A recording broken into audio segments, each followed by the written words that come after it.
kukunin ko na rin yung oportunidad na ito na syempre i-advertise ho yung ating website. Mali naman pala talaga si Senator Tulfo, hindi naman pala nag-advertise si Baby Boy Libayan ng law firm kundi ang website lang ng may-ari ng law firm.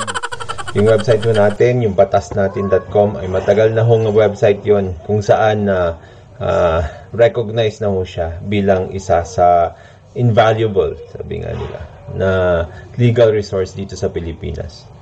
Yan. Mahigit isang dekada na ho siyang tumutulong sa ating lahat. Masingit ko lang. Ang bilis namang makalimot ni Dodong Baby Boy o hindi ba ayaw niya na binobroadcast ang ginagawang pagtulong? Ano yan? Diba? Pagiging hipokrito? Ano to, banal na aso? Saan tong kabayo? Yan na nga sinasabi ko sa'yo Baby Boy Libayan. Ingat din sa pagmamayabang kung ano-ano tuloy nakikita sa'yo imbes na advertisement lang i-remind ko sa'yo na dagdagan patuloy.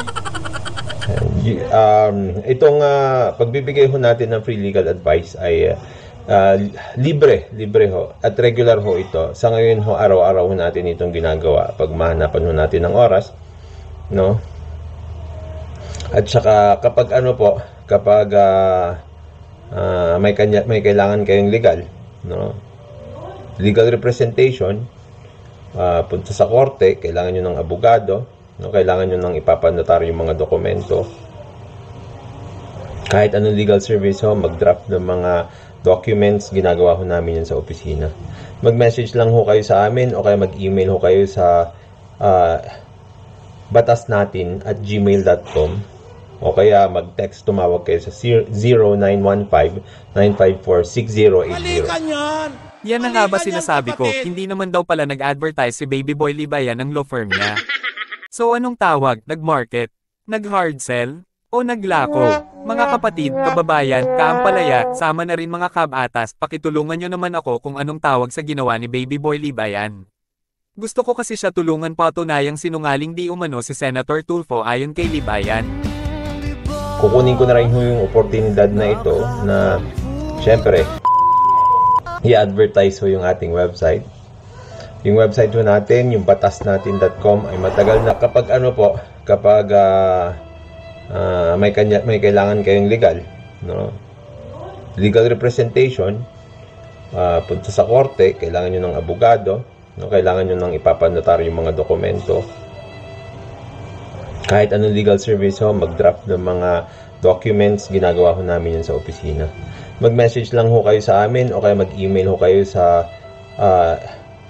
batasnatin@gmail.com o kaya mag-text, tumawag kayo sa 0915-954-6080.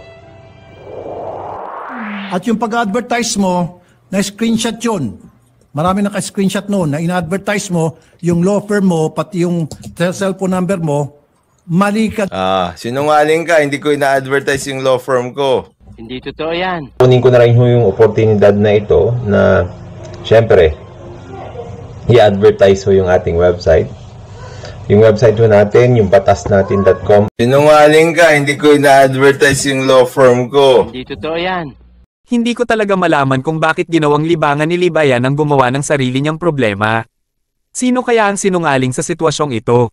Tahasan at walang pag-aatubiling sinabi ni Libayan na sinungaling si Senator Tulfo, ganun pa man, bakit tila iba ang pakiworry ko kung sino ang sinungaling? Baka hindi pa ako makatulog dito kung ano ang tawag sa ginawa ni Libayan kung hindi iyon matatawag na advertisement.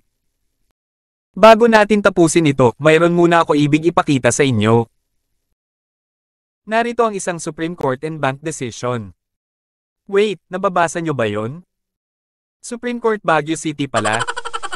Ibig sabihin, mga abogado mula sa Baguio yon? Pasaway naman, pambihira. Anyway, let's proceed. Regarding the disturbing social media posts of lawyers and or law professors AM number 21-06-20-SC.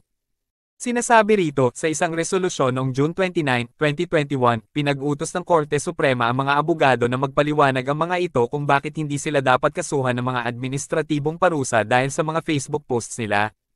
Ang term na motu proprio ay nangangahulugan ng pagkilos ng korte na gawin ang isang bagay na walang formal na hiling mula sa anumang partido o individual. Ito ay nangangahulugan na ang korte ang nagpasya na dapat suriin ang mga post ng mga abogado nang hindi kinakailangan ng formal na kahilingan mula sa ibang tao o organisasyon, sang-ayon na rin dito sa 2019 proposed amendments to the revised rules on evidence under Rule 129 mula sa Supreme Court e-Library. Ipinapakita ng desisyon na may tungkulin ng mga abogado na irespeto ang korte at mga opisyal nito at itaguyod ang dangal ng propesyon ng abogasya. Isa itong paalala sa mga abogado tungkol sa kahalagahan ng profesionalismo, marespetong pag-uugali, at ang responsibilidad na panatilihin ang magandang asal sa lahat ng oras, at sa kanilang mga pakikitungo, lalo na sa konteksto ng nagbabagong pananaw at asal ukol sa mga sensitibong issue. Halimbawa na lang sa particular na isyong ito, ang pagtawag ba niya kay Senator Tulfo na sinungaling dahil sa pagpuna ng huli sa di umano'y pag-advertise ni Baby Boy ng law firm ay pagpapakita ba ng magandang asal na required sa mga abogado? Paano kaya yung isang abogado raw yun na kamakailan lang ay ipinamumukhang nagnanakaw si Senator Tulfo ng oras dahil sa paglabas nito sa isang public service program? Pagpapakita pa rin kaya yon ng profesionalismo, integridad, at kagandahang asal? Ano sa palagay ninyo? Pag ba makita ang mga ito ng Korte Suprema ay magsasagawa rin sila ng motu proprio upang masuring mabuti ang mga mapanirang gawain ng mga ito at mga maling impormasyong kanilang pinakakalat? Ano sa palagay ninyo? Karapat-dapat pa rin ba kaya ang mga ito sa kanilang mga titulo na sila na rin ang dumudungis ng kusa? Tanong lang naman. Pero hindi talaga ako makaget over sa Baguio Boys na nareprimand. Meron pa ba mga abogagong gustong sumunod? Tanong lang naman.